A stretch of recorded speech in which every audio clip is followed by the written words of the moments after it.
Hello class. So today's lesson is going to be about argumentative writing. Um, I was nervous about giving this paper because of the online situation that we're in, but I felt that you're for the challenge, and I feel that I don't know when we're going to be going back, if we're going back, and I don't want to send you on to 10th grade without having done some research, without having written another essay. There's not going to be a bunch of work throughout the week. It's just going to be focusing on the paper, doing the outlining steps, the pre-writing, the revision, and things like that we did in class. So I'm hoping that you could take what we did when we wrote our papers in class and apply that into this situation. All of the classes are going to be writing persuasive essays. Now, what I usually do is an informative research paper for the honor students and a research project on any topic for the regular English 9. The difference here is that when I do informative research papers, a lot of the time students want to take a certain stance, right? You want to say, this is what I believe, or I think this is wrong. Well, in an informative research, the only thing you're supposed to be doing is giving information. Here's the facts, XYZ, the end. And so what I felt was, well, maybe these students want to say their side. If you are having trouble writing a paper without putting your opinion in it, well, let's put our opinion in it. And so that's why I chose persuasive for this assignment. And I also wanted to be able to have all of my classes do the persuasive writing, and so that way we all get the research that we need, that lesson, and you all are able to, like I said, write another paper. Now, for the honor students, I have it a little bit different because I want you guys to be able to have that step up than regular English 9. You took this class for a reason. I know that the online situation is different, but I still want it to be valuable to you, and I still want it to honor an honors course. So with that being said, you're not having the same exact assignment, especially because you read different material, okay? So the regular English 9, your paper is on speak, right? So one of your, you got the assignment where it says the different types of topics you could choose from, and that's your paper, whichever one you choose. I love when it comes to papers for giving students choice on what they write about, because writing is hard enough, just like reading. You don't like to read something you don't like, and so yes, of course, they make you read things you don't like, and sometimes I make you write things you don't like to do, but I also like to extend those opportunities where you do get to read and write things that you like, and this is one of those times. So we're still within the realm of what I need you to write. So then for honors class, you guys are writing based on the things you've read, such as To Kill a Mockingbird. We all read The Outsiders, but we kind of had different conversations within our classes about that. You read recently The Dinner Party, which regular English 9 did not, okay? So you can kind of pull in some different things, and your topics are a little bit broader, right? You can choose different things that you want to use, and you're going to be using a bit more sources than the regular English 9 would. With that being said, you're still using the same outline, so if you're friends with someone from a different class, maybe get on FaceTime. Maybe you can use the conference or the Teams on Schoology and link up with them, work together, kind of sort those topics out, sort out your thesis statement. I think that'd be great, just as we do in class when I have you kind of pass your work around, talk to each other. I enjoy that, and it's kind of hard. I mean, it's nice to be able to write, in the silence of your home and you're being alone, but at the same time, it's nice to have those outside influences. So even if you wanted to do a video chat with me, I've been kind of bored, so I will definitely do that. Or, email me at any time, and I can kind of help you get those ideas out there, and get you situated with your paper. So things I wanted to touch on is when you're writing a persuasive essay, even though it's your opinion, okay, so what you're doing, argumentative and persuasive, a lot of times I'm going to kind of mix the two up. It's the same type of paper, it's just a different term for it, okay? So some of the documents you'll see I've listed persuasive essay rubric, and then at the top of that it says argumentative paper, right? It's the same thing, right? You're arguing something, you're persuading someone to be on your side. So the paper itself is supposed to be getting someone to agree with you, right? Showing someone why. And so it's an argument, which maybe you're good at. I don't know. I know a lot of you in class have said you like debating. Use this as that time, right? We can't debate in class because we don't get to see each other. Debate in this paper. Pretend no one believes you, and you have to make them believe that you're right. Okay, so that means facts, examples, anecdotes. That means stories that kind of back up what you're saying. You're not going to use the word I or you or us or me. Okay, so even though it's your opinion, you're going to be writing it as a fact. Okay, you're going to write it as, let me think. An example could be, what's a topic? Let me think. Let's do, in the To Kill a Mockingbird, a lot of people are talking about racism. If they wanted to use something like how racism is still prevalent in 2020. Okay, because some people would say it's not, we've come really far, which absolutely we have.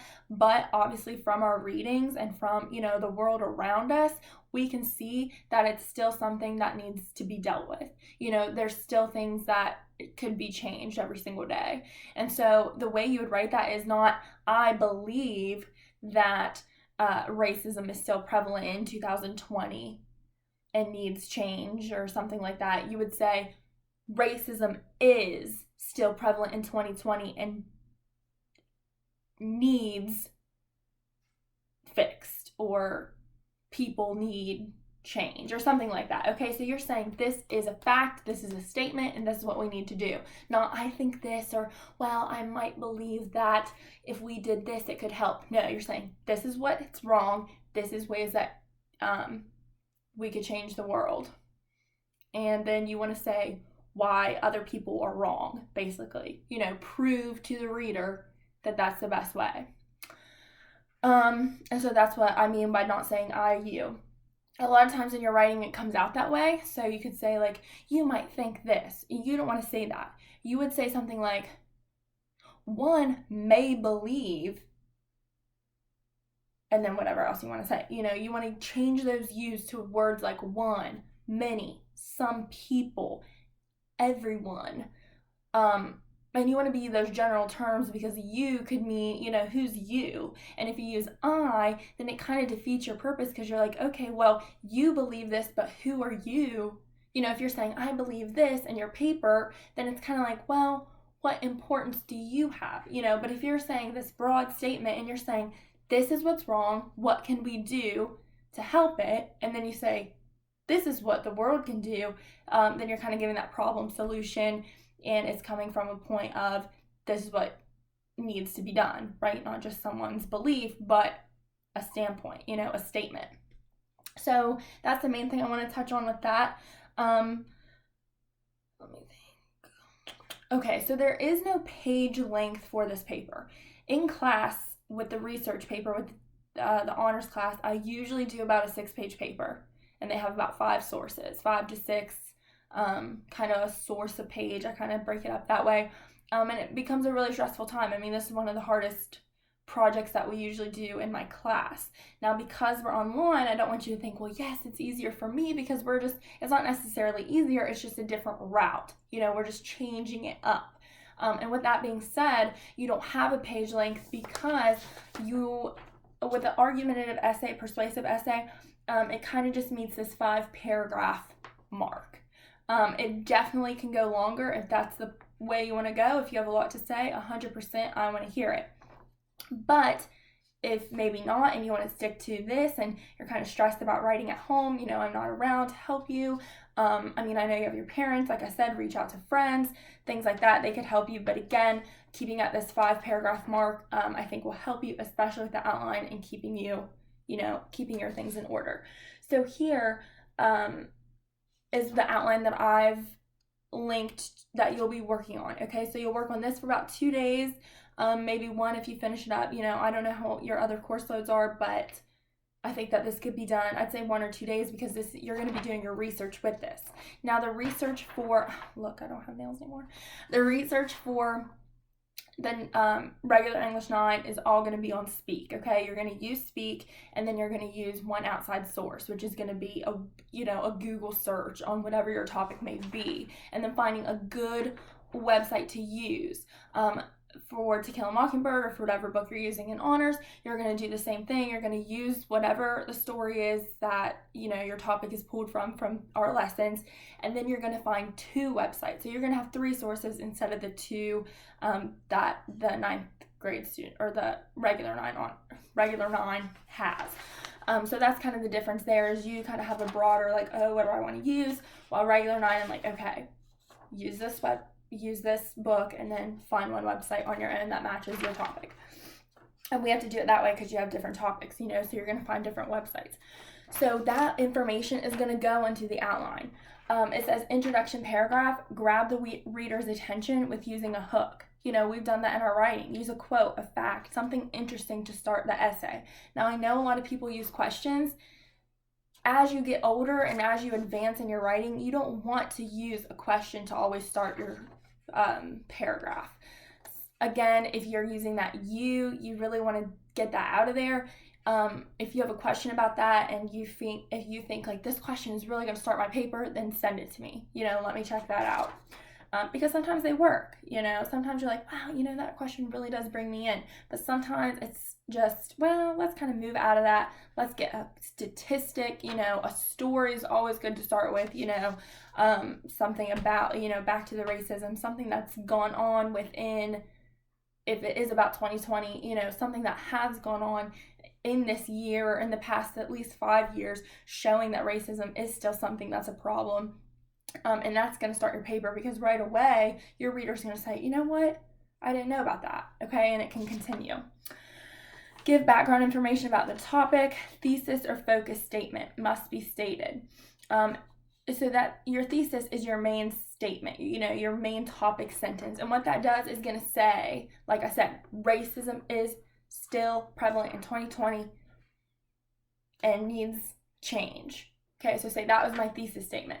Then you're going to add example. I'm in favor of blank because, and then it continues to use that. Now, you don't necessarily need to use that I there, but that's a good way that it sets it up for you to show the reasons why that's a problem, okay? And that's going to be more so, again, fact statements. Then your body paragraphs, first argument and reason to support your position. So topic sentence explaining your first reason. Example, my first reason for being against blank is blank. Okay, so it really lays it out for you. Again, I want you to go in and change that in your paper. That I don't want you to say my first reason for being against it is. I want you to say it as a statement. So use that to kind of guide you. But then when you're writing the paper, you'd say something like, it is a problem because, and then you give the reason. Not necessarily I think this, but more so this is a problem, this is what happened, these are things to fix it. But this is a good way to outline it. Second body paragraph is your second argument or reason. Again, you just follow that same protocol, and those again are going to be your facts, data, examples. Those are the things you're finding online. So on this I would write, whatever quote you find or whatever, and then make sure that you're noting what websites you're using. You want to know who the author is if it has one, copyright. So if you scroll to the bottom of websites, it'll say 2010 or whatever. You write that down, because later on Monday, when this paper is done, we are going to cite everything that we've used, okay? And I'm going to walk you through that. We'll do it real fast Monday, and I'll give you, Monday and Tuesday to probably finish that up and then turn it in, okay? But you're only citing 2 to 3 things. Maybe if you find more, I can help you with citing those, but you want to make sure that you have all that data to fill in later. Then your third paragraph is going to be your counter argument. Okay, so until you don't put your third reason for why your statement is true until after a counter argument, okay? And that's a big kicker with a persuasive essay that some students leave out. So here you would state what the other side believes, which I know you can't see here, but I'm just showing you kind of when you look at it on your paper. But you're stating what the other side believes or may argue. And that example says, some may argue blank, okay? And that's perfect. Some may argue that, and then you tell me, what they're arguing, why against what you would think, okay? So not some random argument, but something that's showing, well, oh, I don't have an example, but so if we're going with the racism in 2020 and you're saying, well, you could say some people believe that racism is no longer an issue. And then you give an example of someone that thinks that. And so you'd say, example, yeah, so then you'd tell me like what that belief is. Well, some people don't think it's prevalent in 2020 because of all the strides we've made towards equality. Well, then you'd say you challenge the argument with your third reason and provide support. So that's when you go and you say, well, that's wrong because just in 2020, this happened. And then you explain again, like another story or something you can find on the internet. And then conclusion paragraph, we've done that. A last paragraph, sum up your main points and 3 reasons, restate your thesis. Final words are your last comments or a call to action. And what that means is encourage the reader to agree with you or take the side. So you could say, this is an issue that can't be fixed alone. The world needs the help of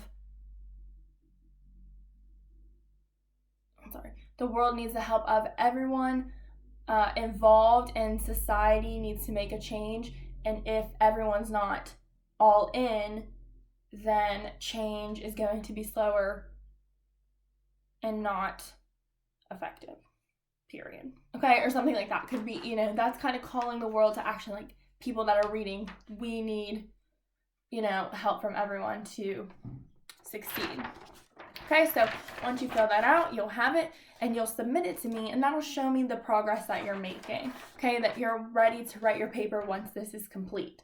And once this is complete, if you remember when we did narratives, it's so easy to write. Once you have the information, especially your research, it's boom, boom, boom, you're in. You could write forever. I mean, at least I can. I know in your narratives you could. Right when you started, you're like, wow, Mrs. Higgins, like, I know what I'm saying. I was like, I know, because you have a lot to say, especially opinionated, and you're choosing your topics. I know you have a lot to say, and I'm ready to hear it. Okay, so the other 2 things I just want to explain, and I'll finish up my video because it's kind of long, but I think this will help you, hopefully. I would like to explain the resources. So on Schoology, I've linked a few things. I've linked this website called Purdue OWL, and that's Purdue Online Writing Lab. And we've taken APA notes before from this website, and I've referenced it before. And it's very, it's widely known by colleges, high school, teachers everywhere always reference it for any citations, any formatting issues, and things like that. So in APA format, we do a cover page, which I've linked an example of how I did mine.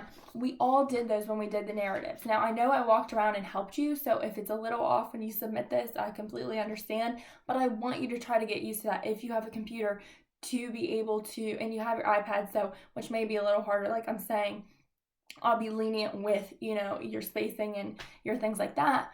But you did do this before, so it's nothing new. You're just using that stuff that we did before and applying it, on your own.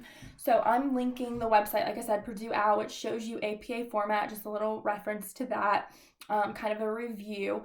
I'm also linking one that shows you how to do in-text citations. Now, what that means is, honor students, you'll know that we did the TPAC charts. And so what that was you had to set up and say, on page 25 of To Kill a Mockingbird, Scout stated, and then you put that quote in. Same with, regular English 9. You would set up your quotes telling me who said it. And so that's what I mean. You don't just throw a quote in and act like you said it, because that's plagiarism. Okay, you get zeros for that.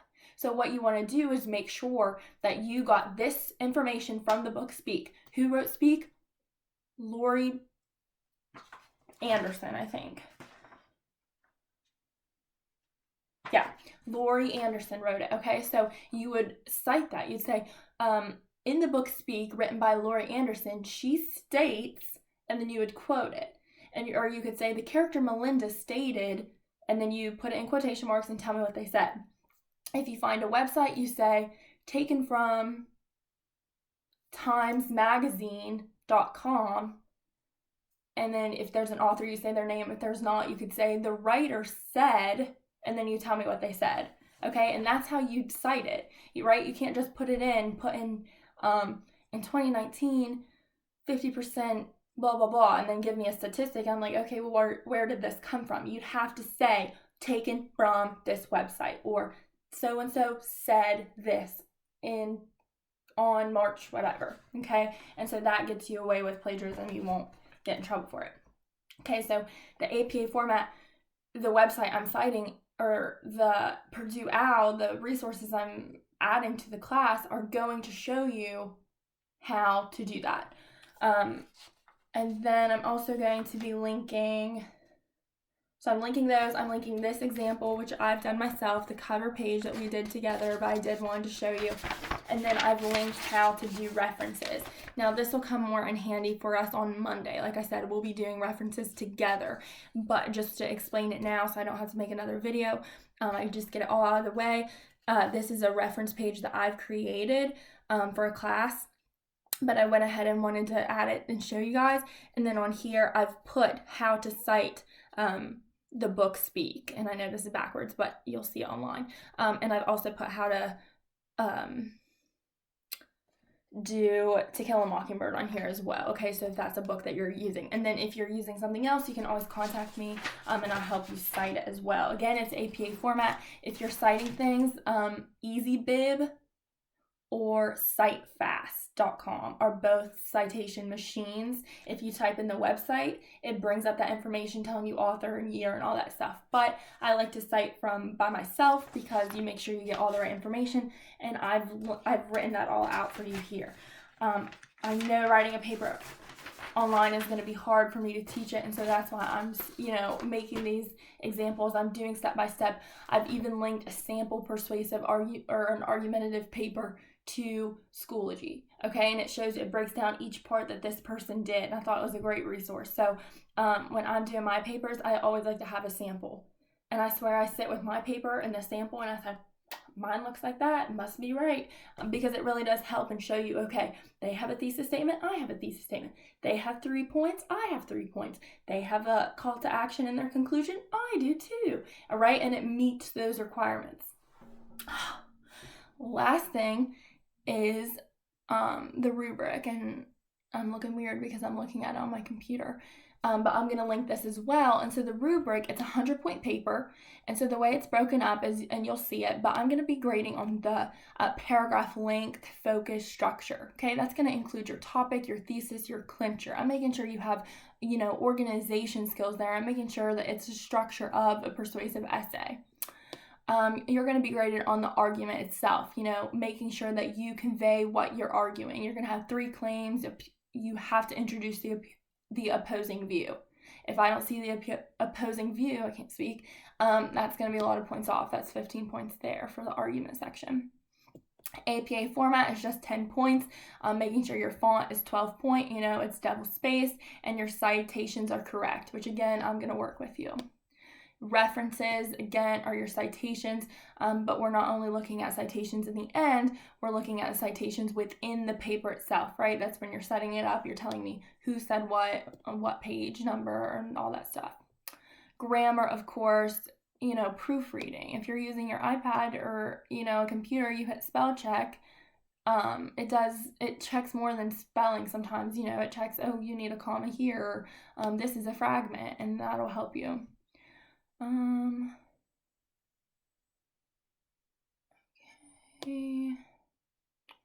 Oh, and then the last one is, vocab, transition words, making sure you have synonyms for words that, could be repeated. So when I was grading narratives, I saw a lot of repetition of words, and I know sometimes when you're on a roll, you're like, yes, this is the word I need. Well, when I see it in the one paragraph, 4 times, I'm kind of like, okay, well, there might be a better word for that, so you can just look up thesaurus.com and type in words and come up with better words. I don't want you using words you don't know, but a lot of times when you use that, it does make the paper richer. It makes it, sound more academic, and especially in a persuasive essay, it needs to have that academic tone.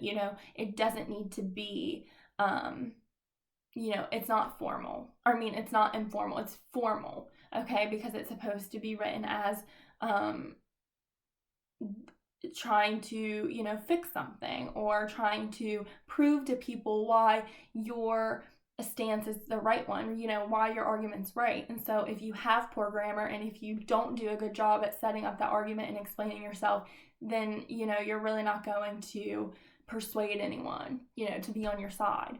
think Facebook or, social media, I know you guys probably don't have Facebook, but a lot of times people will try to persuade you on there, especially politically, especially with all that stuff, which I don't get into. But, if it is a political standpoint, they have certain, requirements and ways that they have to portray or have to give their stance, show that their side. Because if they don't do it in a correct way, who's going to believe them? Who's going to be on their side if you sound ignorant to the cause, or if you sound like you don't know what you're talking about, or you don't give, proof and backup, which is where your research comes from. Because then it's just, well, this is what I think and you better believe it. Well, I don't. So that's my tips and tricks. That's the lesson on persuasive essay writing.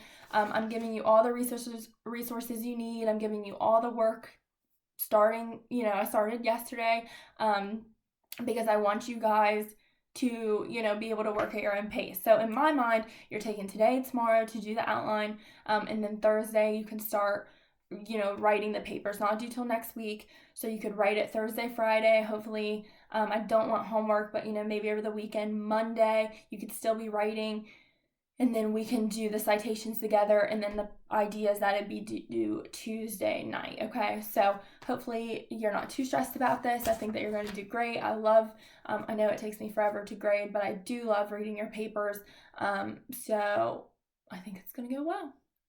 Miss you.